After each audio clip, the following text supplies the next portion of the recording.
it's only fitting that you show it. Yeah, won't regret it. Yeah, you gotta get your body moving to the beat. Oh, this is how we do it. Sheesh. I got ice in that vein. 1, 2, 3 into the 4. Lose control with the flow. No, I can get enough. So dope, say you want some more. Okay, bet girl, I will give you what you want. Oh, you gotta do right now, put your stank face on. Yeah. Put your stank face, put your stank face on. Put your stank face, put your stank face. Hello and welcome to the 206. My name is Marc, coming to you from Seattle, Washington, and this is Twitching It Up, a Twitch streamer interview series. Twitch is a streaming platform for gamers, singers, and all kinds of content creators from all over the world. My goal with these interviews is to give some insight into the lives of people who use Twitch as a platform to share their talents and engage with their communities. And today's guest is BeeruPopcorn, a multi-talented singer, songwriter, looper, streamer, pretty much you name it, he can do it. So Beeru, welcome to the 206. Thank you, 206. I appreciate it. Well, thank you for having me. Yeah, absolutely. Thanks for being here. Now, we got to start at the beginning. Now, what's the meaning behind your name, BeeruPopcorn, your Twitch name? Oh, man. Let's start there. I know that a lot of people want to ask this question, but never got to, because, I mean, it's just such a random name, right? Yeah. So it was actually, there was a group of people when World of Warcraft first started. There's a group of people from Taiwan. Actually, they were making like parody videos with all the WoW characters and stuff like that. And there was one series where they were doing movie reviews for WoW. So it's like they just made it up. They just literally made it up. This movie show, like top 3 or things like that, and just talk about just random movies in the WoW world. Like obviously it's all made up, but and the host of that show was called BeeruPopcorn. Okay. Yeah, because it was actually beer and popcorn, but obviously it's in Chinese, so it's not. But the way that he said it in the video, it was like BeeruPopcorn, and I was like, oh, that's a cool name. I'm gonna steal it. Cool. Yeah. So yeah, but anyways, yeah, that's really how. But initially, I used it just for a gamer tag. It really just a gamer tag. Oh, okay. So it wasn't really meant anything or anything like that. But just moving on to this, the streaming world, and that's I just stay with it. That's all. Yeah, it's very very very random and unusual username creation there. Yeah, no, that's great, and it's definitely become your brand and kind of what you're known for. And also when new people come into the stream, I see them often ask what it means or they don't even understand what Beeru means. Or, exactly. That's a really cool origin. Thank you. So you had mentioned that became your gamer tag and then your name on Twitch. So when did you actually start streaming, and how did you first discover Twitch? Wow. Okay. So Twitch, man, it was back in when. So I'm pretty sure some of you gamers out there are definitely aware of StarCraft, right? Yeah. StarCraft was the game that really took off with esports, streaming, and all that stuff, right? From the first one, even from the first one to the second one, StarCraft 2. So it was really back then when that was a thing, when esports was a thing, when it was hot, people, watch it as a regular sport. I mean, it's very exciting to watch. And the only platform that has players that stream their gameplay was Justin TV. It wasn't even Twitch back then. Right. That's so right. So it was Justin TV, and then I was in the Justin TV, wave, or just the just going through the with the trend there. Yeah. But so they evolved into obviously Twitch TV, and then eventually Amazon bought it and things. All the storyline after that. But yeah. So pretty much, I want to say about 2000, I want to say 8 or 9 maybe. I started getting into just watching stream, not even streaming, just watching stream. But I didn't have the hardware to run streaming back then. But even though I kind of want to try it out, but yeah, that was really when I first get in touch of, just knowing what Twitch is and things like that. So wow, so you take it way back, old school days. Yeah. Honestly, I forgot it was called Justin TV before. That's that's awesome. Sure. So at what point then? Did you start gaming first as a streamer? As I think you ended up doing music a little bit later, right? So yeah, I really just did when I first started streaming. Period. Not even about talking about music. It was really just gaming. I mean, at the time, Twitch was really just a gaming platform. That's just be honest a little bit, because that's really how it started. Like I said, with esports, not just StarCraft, but then obviously eventually adding more categories for games, right? Different games for people to stream, so you have a different variety of games that you can watch people play. So yeah, it was really just from gaming, and then obviously the most important turning point for me was this game called TwitchSings.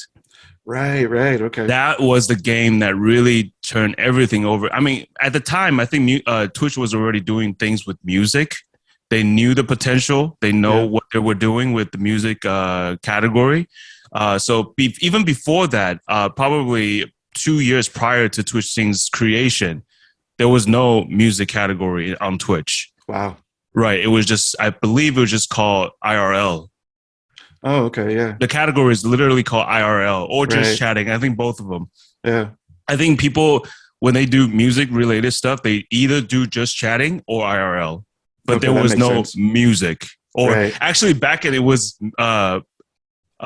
performing. Wait, what is it called? Like music performers or something like that? It wasn't music, actually. Okay. I think they changed it like a couple years back, actually. I remember clearly it was just called like music performance or music, something like that, like art and something like that. It wasn't just music.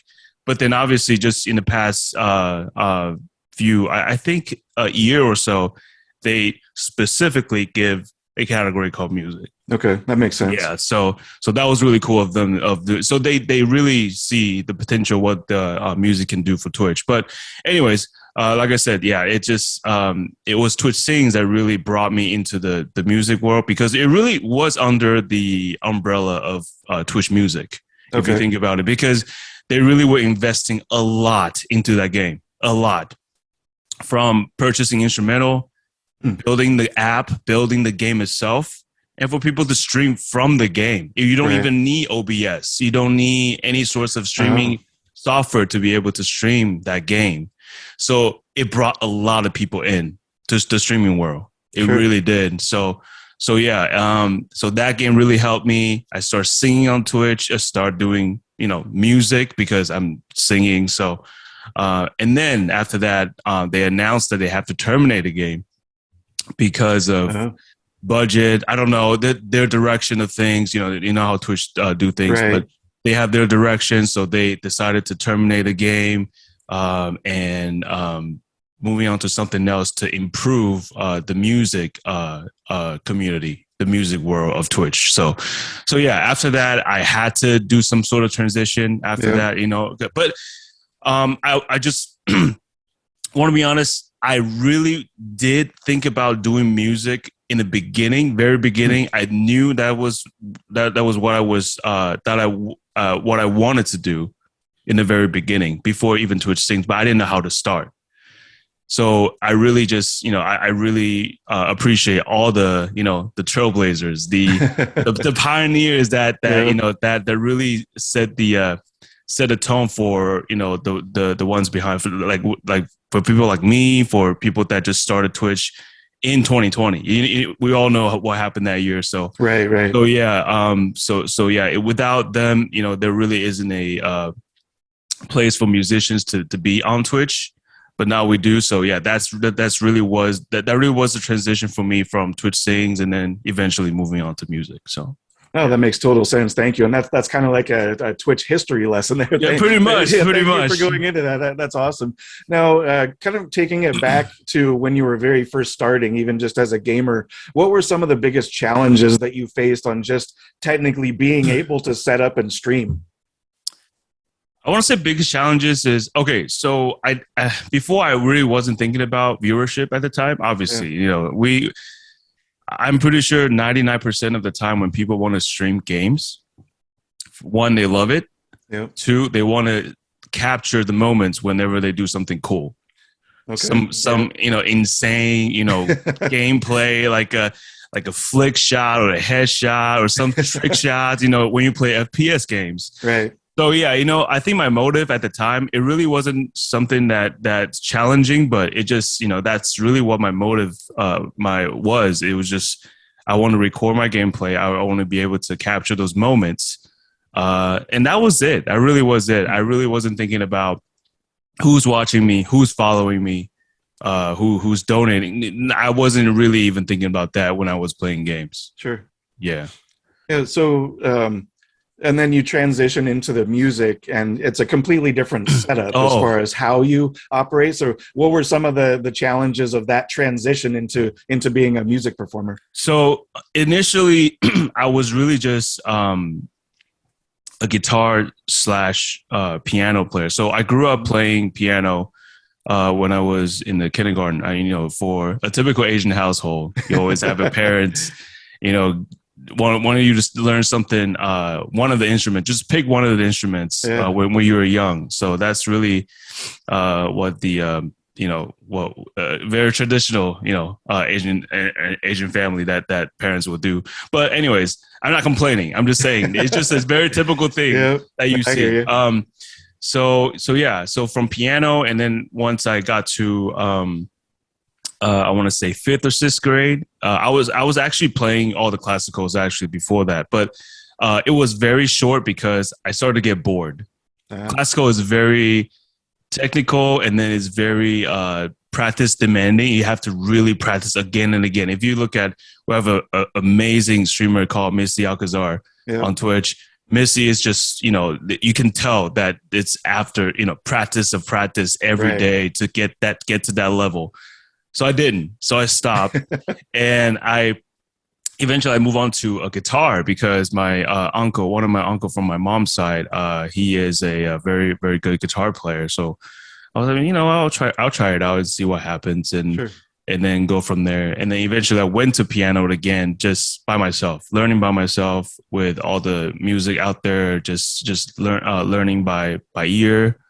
But yeah, so initially when I first started streaming music, it was just guitar, piano, and singing, vocal. That's it. That was it. I didn't know what I could do. Like maybe I can do some like music production streams or things like that. But I knew I was gonna do something like, you know, what every music streamer does is to take requests and sing songs and things like that. So I was like, man, what can I do to do more than that? You know, that was really the challenge when I first started. I was like, man, you know what? Everybody can sing. You know, everybody can do covers. You know, everybody can play guitar or piano and sing at the same time. So, you know, why not try something different? So eventually I was helped by another fellow streamer. Her name is Pine Size Fun. She is also a Twitch partner on Twitch, and she really helped me to. I watch a streamer a lot. I think a lot of times when I face those challenges, I think what really helped me was observe from other Twitch streamers. I mean, that's the only way to learn, right? It's not like you're copying them. Right. It's not like you're trying to steal their stuff, but you're just trying to improve yourself by observing and just see what you can take from them, but then use it as your own. You know exactly. Yeah, that makes sense. So yeah, eventually I learned looping, how to loop from her actually. So she was really a big part of how I started to have interest in looping. So I was like, hey, how do you loop? What kind of equipment you use? What kind of, you know, the pedal that you use? And then she showed me what she has and just kind of showed me how it works. You know, just on stream, just a little bit, very quick. Obviously, you don't want to take the whole stream to explain to someone, you know. Right. So yeah, and then eventually I got it.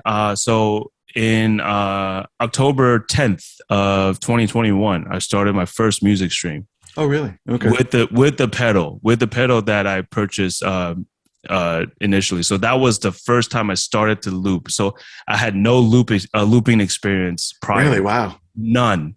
Zero. I have no knowledge whatsoever with looping. So yeah, she helped me a lot with that. And then eventually it's just, like I said, it's all about practice. It's really just about practice, repetition. And that's where I am now. That's just, like you said, facing those challenges is just through a lot of observing, a lot of learning from others, from your peers, and just practice. That's really it. Right. No, I love that. Yeah, that is absolutely the key. And I think Missy Alcazar is an amazing example of somebody who has actually put in the work, and the results are there in every stream that she does. So yeah, thank you for explaining that and mentioning her specifically. And Beeru, one of the things that I love about your stream is, since I've been watching, is how you have a bunch of those other streamers' original songs on your own song list for you to sing.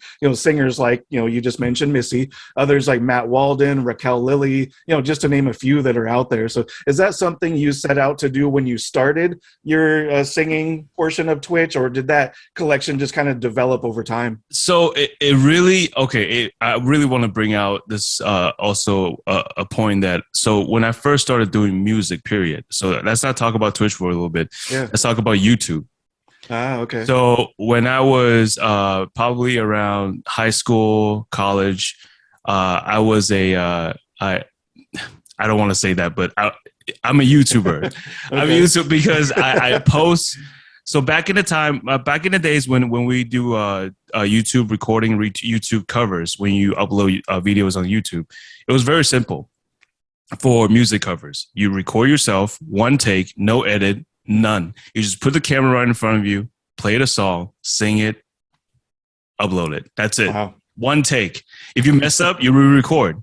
There was no post-production where you can edit videos and things. I mean, people do that now, right? Because they want to be as fancy as possible. They want to be able to. They want to capture all the audience, like with their production, with their editing, right? Right. So that's what YouTube nowadays. But I'm just saying, before that, in the 2000s, especially when YouTube first came out, when YouTube really, when YouTube was on the rise, people.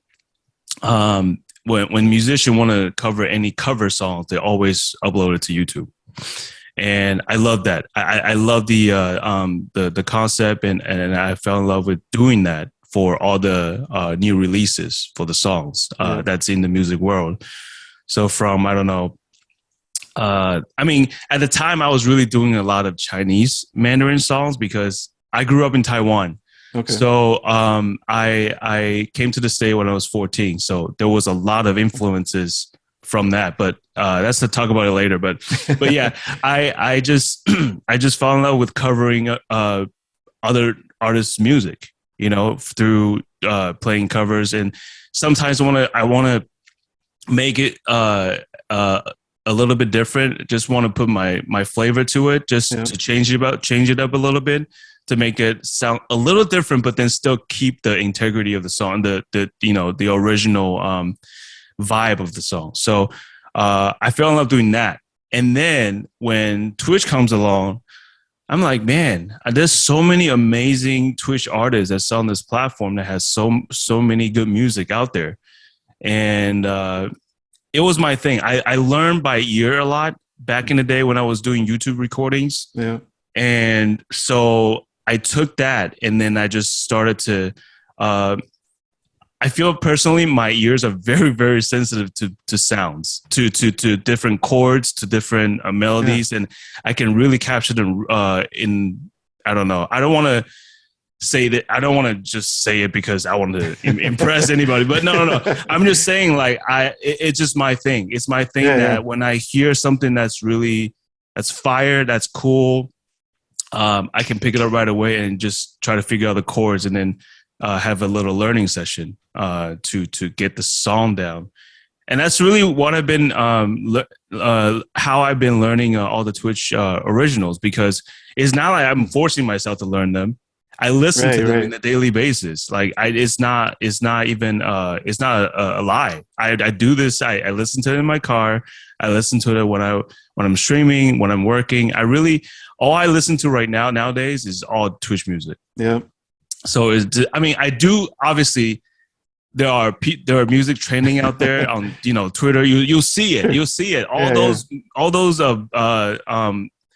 powerhouses that you see in the music industry. You will hear them, but you're not gonna see Twitch music on Twitter trending or YouTube trending. And you know what I mean? Like, so you have to really listen to them yourselves.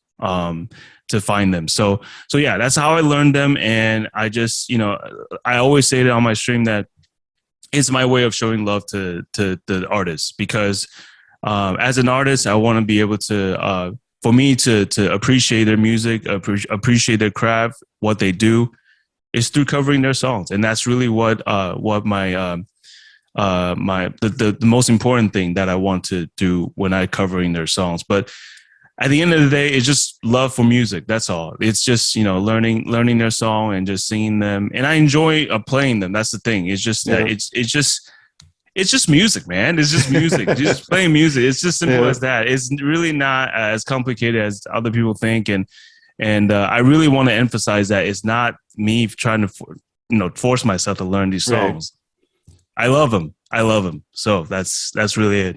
No, I totally get what you're saying there, and I appreciate you going into that, because I feel the same way about just the quality of music that's available on Twitch that you're not going to hear on the radio, that you're not going to see, like you mentioned, it trending on social media platforms. But yeah, I've got a playlist of just all Twitch streamer originals that's like 5 hours long, and it's all incredible music. So no, I absolutely get what you're saying there, and thank you for going into that. And then to take that a step further, you've also done collaborations, not necessarily creating a song, but just getting on streams together. You've done collaborations with singers like Iris Kim, JayneRio, who, as you know, those are two of my favorite people here on Twitch. Yes. So what does it mean for you to be able to meet up with other streamers and share all of that music and all of your talents with each other, and then also with everybody that's watching as well?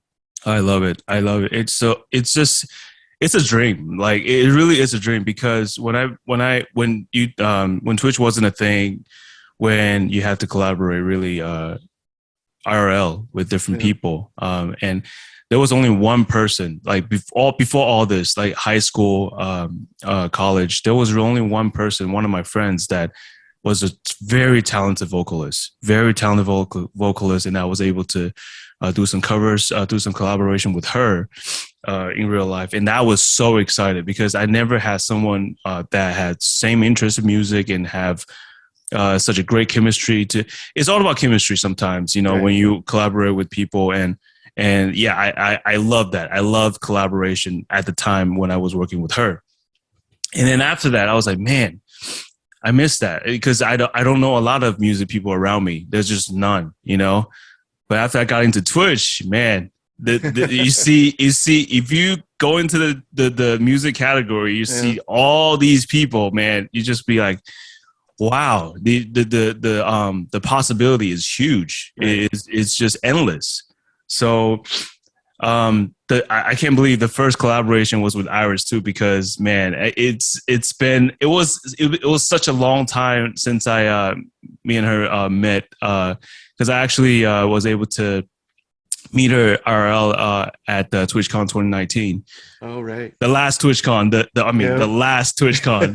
Yeah, obviously going to resume this year again, but yeah, the last TwitchCon, I was able to see her and to hang out, but that wasn't really a collaboration. So it was a long time since I seen her. So she accepted it. I was like, wow, okay, cool, because she was actually traveling the country. Yeah. At the time. So I knew she was busy, but I didn't know. I was just like, you know what? I'm just gonna let her know my availability. If she's okay, then let's do it. Yeah. And when we did it, it was awesome. Like the VOD is still on YouTube, and that was just I just love jamming with musicians. Period. That just is one of the greatest feelings out there. And as a musician, that's what you really look forward to, is to play music with the fellow musician, not streamer, but just fellow musician. So yeah, I was able to do it with her, and also Jayne as well. Obviously, we all know how incredible Jayne's vocal is, and And yeah, just like I said, working with someone that has the same passion with you is just, it's an unbelievable feeling for sure. No, absolutely. Thank you. Now, speaking of things that we're passionate about, now, Beeru, you may remember the first time I came to your stream, and I believe it was thanks to a JayneRio raid into your channel. And one of the things that I noticed first, it was the WWE Championship belts in the background. Right here. So, yeah, can you, for me, since we're both fans of wrestling, let's talk about that for just a moment. Sure. I know for me, it comes from my childhood watching guys on TV with my dad, like Hulk Hogan and Iron Sheik. And then later on, there was everybody knows the Attitude Era with Stone Cold and The Rock. So where did your wrestling fandom come from? Oh, and man. Can you tell me about the belts that you have there? So yeah,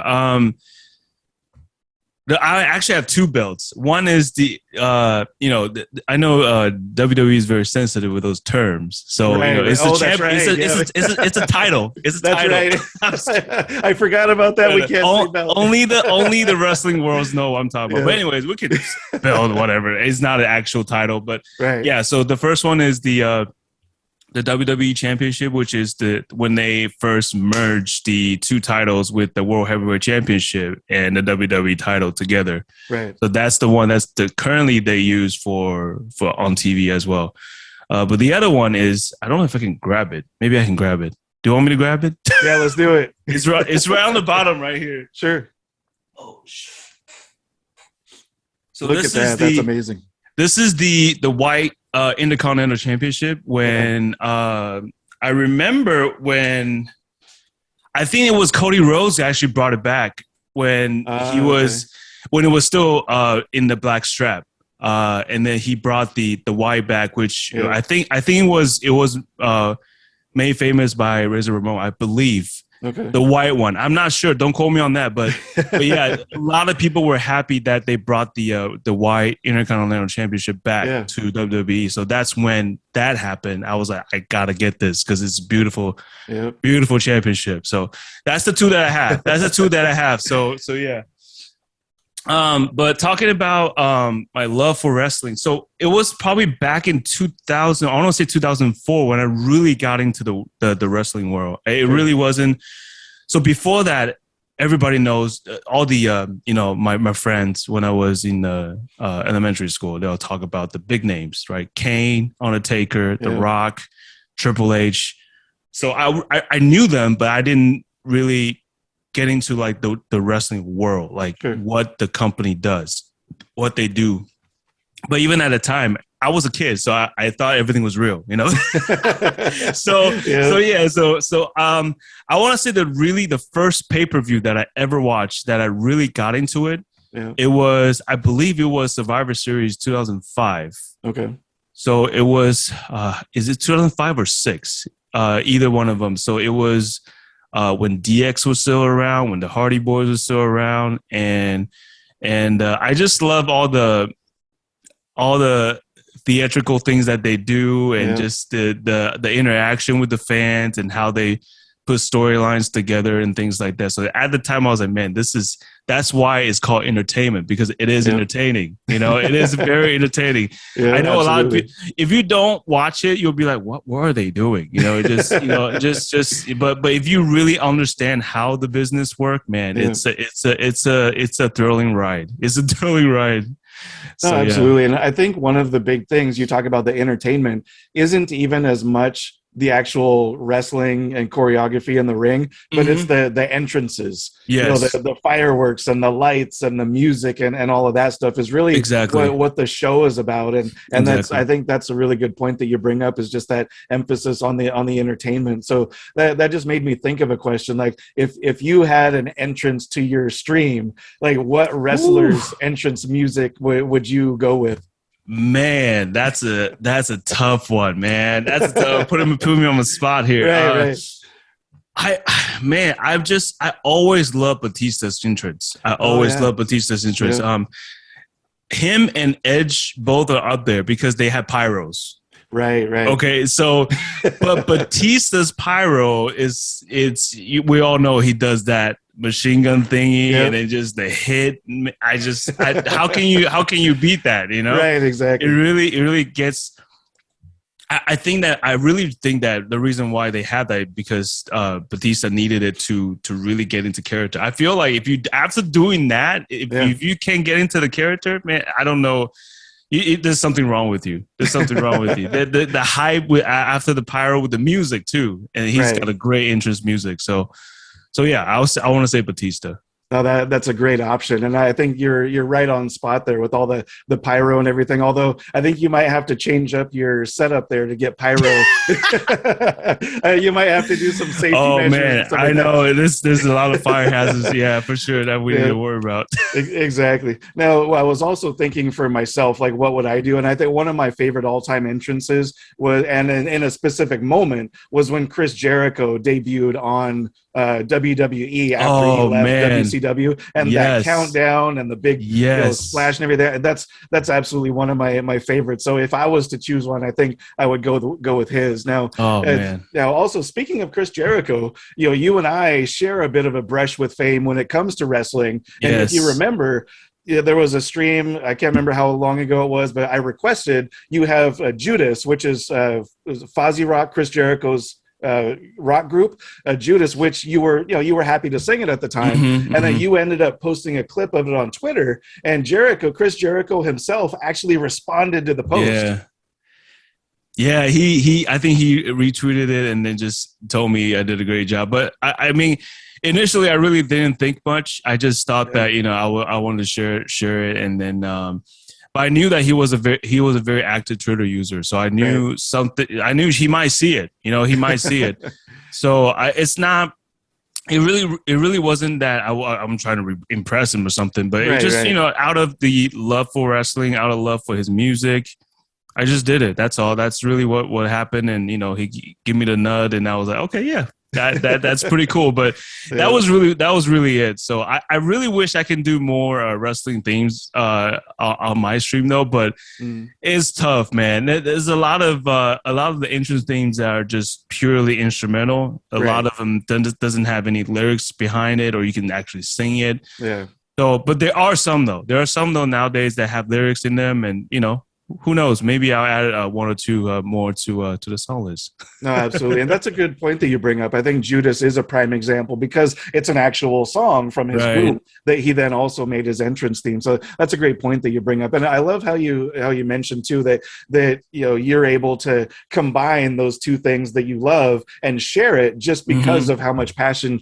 you have for those things. And just, I think because of that love and passion that you have, that's how Chris Jericho caught his attention. And he was able to respond to it. So that's really cool. Thank you. So getting back to the music, we talked about streamer original songs you have in your list, and you also have your own original songs like Stank Face and Not Today, just to name a couple. So what does it mean for you to have your music out there in the world? And I imagine it's also a special feeling when people request your original songs for you to sing during your stream. Absolutely. So it's always been a dream. It's always been a dream to do music as for a living. Yeah. And so it really goes back to, I'm talking about writing original songs. It really goes back to when I first started to when I fell in love with music for the first time back in high school or college. But like I said, I grew up in Taiwan, so a lot of my originals then was written in Chinese. So it was only later, in between the past few years, I started to try to write English lyrics. So, but back then, publishing music wasn't as convenient as of today, because right now it's very easy. To publish it. There are different platforms that you can use to be able to publish your music without a label. So yeah, I think that's one of the reasons why it's so good to do it now, because the ability that you have to do it, to publish your music freely to doesn't matter, Apple Music, Spotify, etc. But yeah, it feels great, man. Like I never really thought that I would ever have any originals in English, especially because I knew I was going to write music and publish it in Taiwan. do some do some things there. But when it comes to Twitch, when I know that I can do something with Spotify and things like that, and just publish my own music that way, I was like, why not give it a shot? I always have one of the biggest obstacle that I have is because I was never confident enough to write lyrics in English, because English is my second language. Yeah. But I'm like, dude, I'm in the States for almost 18 years. I can't say English is my second language. Come on now. I can't say that. I can't say that because being here for so long and just, I use English as my primary language. So, I can't say that. So I had to fight through that obstacle, through that fear, to really have the courage to write in English. And I did. So I'm happy that I did. So, but it was really, like I just want to bring back to the thing that I was talking about. It's just really learning from my peers, learning from the ones that's been doing this for a long time. We have so many great lyrical writing musicians on Twitch. So many of them. I can name a few of them. Anel, we have Carmela. These are the and Matt as well. So Matt Walden. These are the people that I really look up to when it comes to writing. When it comes to lyrical, like just how to write and paint a picture with your words, right? So I really learned a lot from them, and that's how I really fought through the fear to write music. And yeah, here we go. We got a couple in the song list, but my goal this year really is to publish them, one or two this year, hopefully by the end of the year. But it's a lot of work, man. It's not as easy as people think, because obviously you can just record it through the mic and just do my looper and then just have a raw file and just publish it there. But there's so much behind music production, like this. Obviously, the money has to be spent with a lot of the mix and mastering and just a lot of things to do with that. So I just still need to try to figure that out, that part of the picture. But yeah, hopefully sometime this year, maybe early next year. But I really want to put something out there on the platform. So.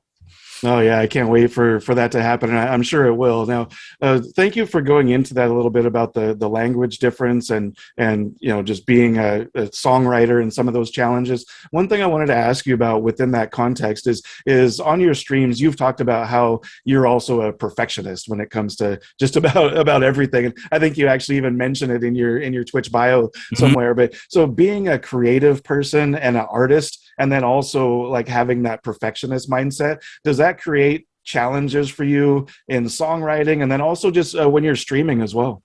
Oh, absolutely. All the time. Yeah. I think all the time.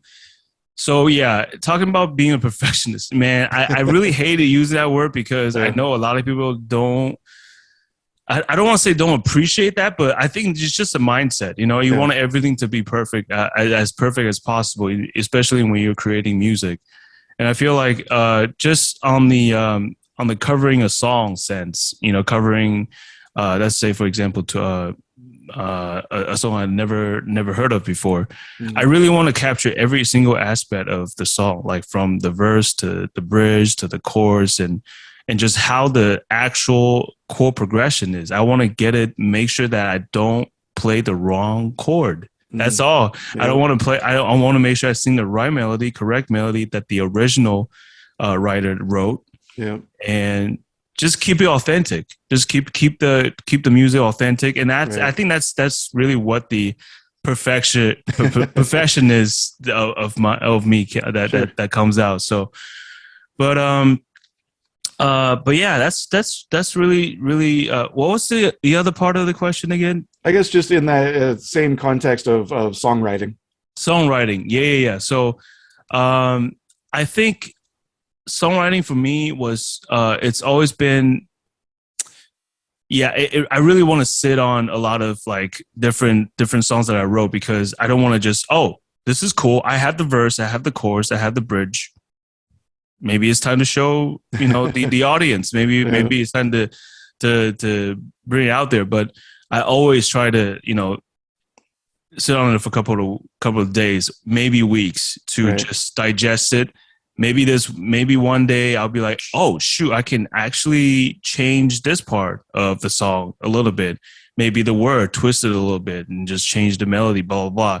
So yeah, I don't usually push out new music like every other day, but that's the reason why, because I want to be able to have them in my brain just to repeatedly just to play them over and over again. And there's always time that I find something that I say, oh, I need to change this to a different vibe or something, or different groove or something like that. So yeah, that's where when it comes to songwriting, that's really what the perfectionist of me come out. So yeah. Yeah, and what I'm getting from what you're saying there too is that all of it is based on your love for the music, your passion for the music. That you want to get it right, you want to honor the people that you're covering. So yeah, that's amazing stuff. Thank you for going into that. Now we've talked about Twitch streamers that are an influence for you that you've worked with. Who are some singers that are not involved with Twitch that have been an influence on you as a singer?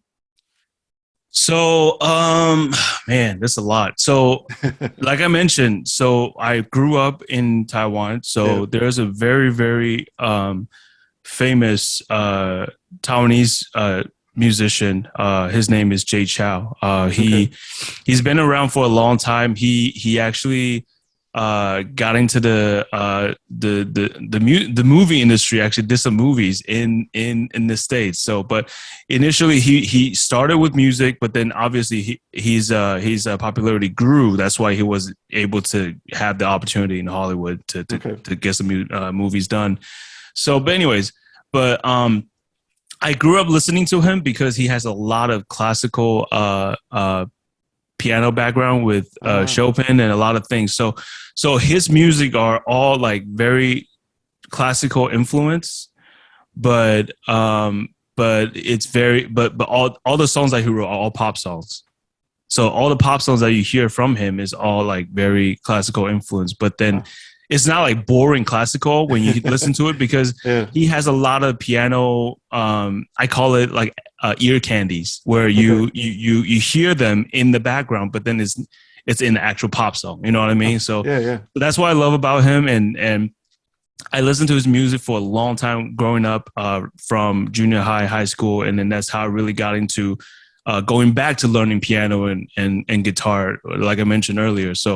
So yeah, and then after that, a lot of the Asian artists are influenced by Western artists. Like it's artists in the States. So eventually, I went back and see what their influences are. So that's how I really trace back to a lot of music in the States. Like you're talking about Stevie Wonder. You're talking about a lot of those musicians out there. But yeah, that I think that Jay Chou is definitely one of the first when it comes to music. But then obviously tracing back to the roots of pop music or R&B or things like that, I want to say Stevie Wonder, because Stevie is just such He's brilliant. He's amazing. All of my like chords, or just very jazzy chords, and just chord progressions are all pretty much from Stevie. I love his music so much. And then he the guy that I actually traced back to Stevie was this artist called Cali Fun. He is from, I believe he's from Hong Kong, I believe. But he released music in Taiwan. But anyways, his music is very Stevie influenced. Very. So when I heard it for the first time, because it was really fresh for the music industry back in Asia, and because no one played music like that. Like in terms of the feel, the vibe is very jazzy, very Stevie sound like. So I was like, man, who is this guy? Because I never heard of this style before.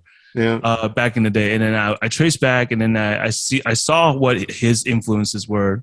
One of them is the biggest one was Stevie. So that's just really how I got into listening to some Stevie, and that's pretty much it. I think that Stevie is definitely one of my biggest influence. Yeah, and I think if you're going to have somebody influence your own style, I think Stevie may be like the one to go to, a prime example. So that's amazing. So on the other side of that type of question, who inspires you that's not a singer or a musician? Ooh, not a singer or musician. Dang, that's a tough question. Man, I don't know. There's so many. I don't know, man. I think maybe I want to say this because I do watch a lot of sports as well. Yeah. And I think when you're working on something, it's all about like, dedication and just, being diligent and just work hard, right? Right. And I feel like when it talks about sports, because my team in the my biggest team in the I watch a lot of basketball. So I watch NBA a lot and my team is the Mavericks. And so yeah, I want to say one of the biggest inspiration or just biggest influence that I've seen, just talking about hard work and dedication and things like that. It was Dirk Nowitzki. Right. This guy, man, this guy sacrificed so much for not only for himself but for the team, for everyone that's around him. But man, to be that selfless and be that successful is hard. When you're that big of a name, you pretty much can do anything that you want. You can go to different teams, but just his loyalty, the way that he turned down the big money to just stay on one team and just being humble, man. I think being humble is also one thing that you don't want to be cocky whenever you have some sort of success.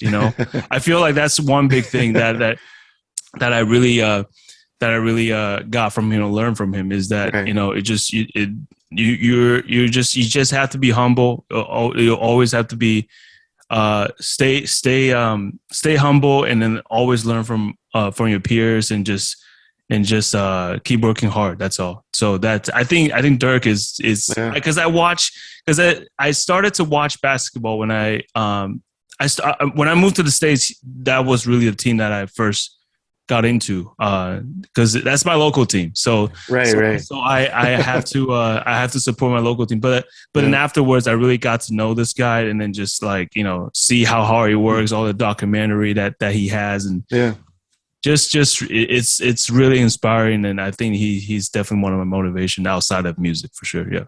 No, absolutely. And I think a testament to that as well is just the length of career that he had in the NBA as well. It's not just like he was a superstar for 5 or 6 years and then faded out. I think he played for like at least 20 years? 21 years. 21 years. Yeah. So, yes. And you have to have, like we've talked about with you, to have that type of career in a professional sport, you have to love it. You have to have passion for it. And then you have to have the work ethic on top of it. So I think that's a great example there. So thank you. Now, Beeru, final question. Sure. Let's take a look at your entire Twitch journey. And what's the first thing that comes to mind that just gives you a feeling of gratitude? Definitely the community. Definitely community. And I feel like, man, without a community, there's no Twitch streamers. There's so much love that, when I first experienced what the community is on Twitch, it was back in when I was still streaming TwitchSings. And at the time, if you look at this microphone right here, I did not pay for this. So this is from the Twitch community. This is from, so back then I mean, it's not a bag microphone. It's just that it wasn't, it could be better. It could be better. So yeah, it was actually this microphone back there when I used for looping, but it was a dynamic microphone, but it's a handheld, and the quality is okay, but obviously it could be improved on. So I set up a donor goal back when I was streaming TwitchSings, and man, less than 1 day the goal was filled. Wow, that's amazing.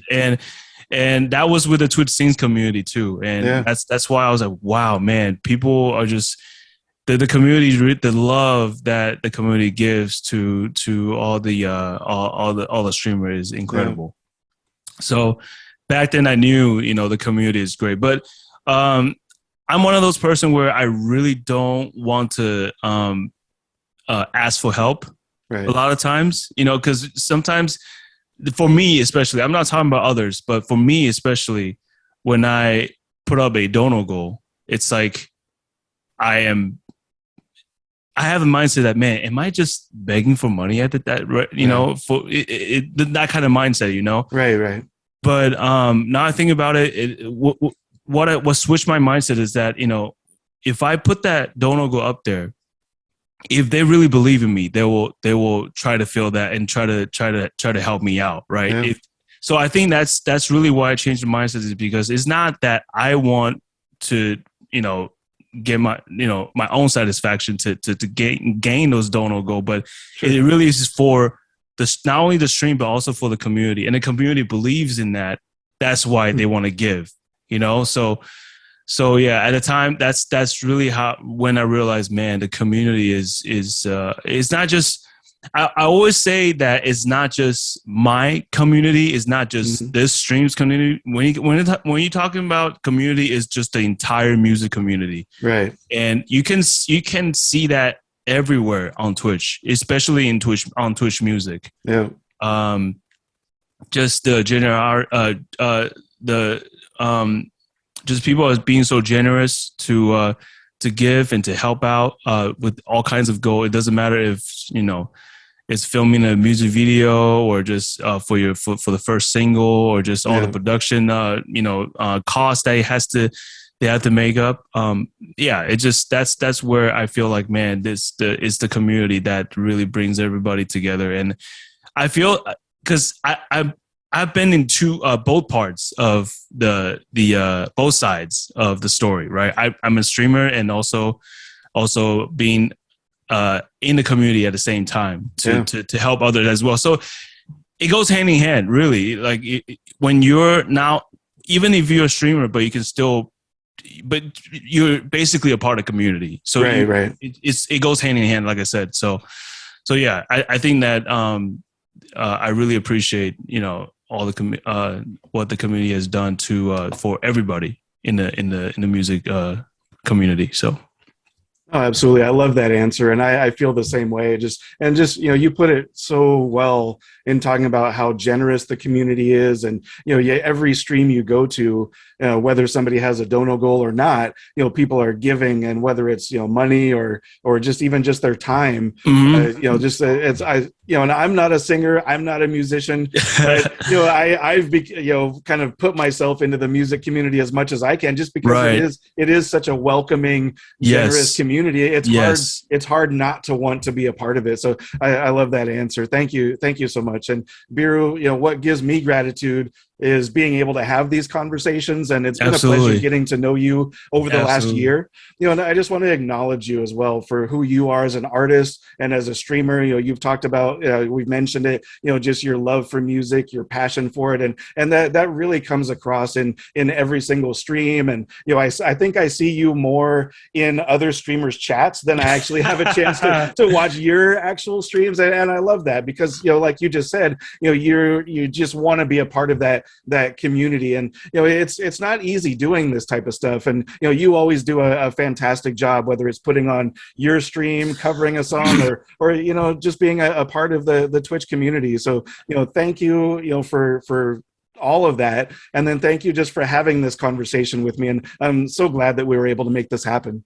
Absolutely. I do want to add one more thing with that. So I know a lot of people will be like, man, why do I see you everywhere?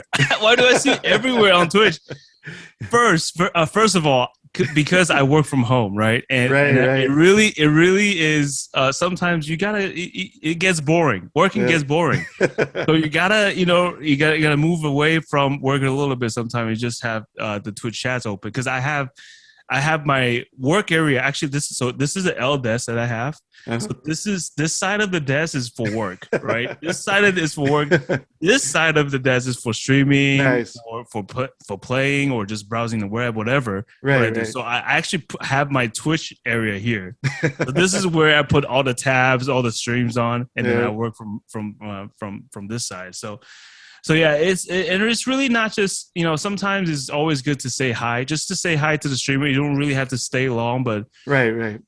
when something crazy goes down, it's so hard to not get involved in chat. It's so hard. And, right. And I feel like that's really just why I've been, just, in and out to different streams. I mean, obviously you can have multiple tabs open. So right. You sometimes you just, you feel like, there's some certain streaming that you wanted to pay attention to at the moment, right? I'm not talking about, it's my favorite, so I just put them on. But sure. I always want to check out different streamers, and obviously there's some that really are doing a fantastic job on their stream, and I just want to show them some love and just try to spend some more time in their stream and just try to get to know them better. So that's pretty much why I've been, everywhere, but I'm not everywhere. It's just that the music community is so small in a sense. You know what I mean? Right. Like.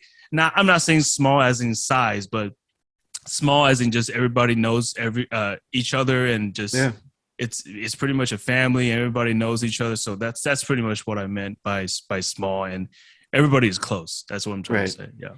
No, I love that. I think that's a great kind of exclamation point for this conversation, is to just emphasize that community aspect of it. So again, Beeru, thanks for having this conversation, and I really appreciate you taking the time today. Thanks a lot. Thank you. All right, so this is BeeruPopcorn. My name is Mark, and this is the 206 Twitching It Up interview series. To find Beeru online, go ahead and check out his Twitch page, twitch.tv/BeeruPopcorn. Check out his social media links. You can find him on all the different platforms. So thank you for watching. Please subscribe to this channel, hit the like button, and also check out 206.com, the official home of all content from the 206. Thank you so much. Be safe, and we'll see you next time.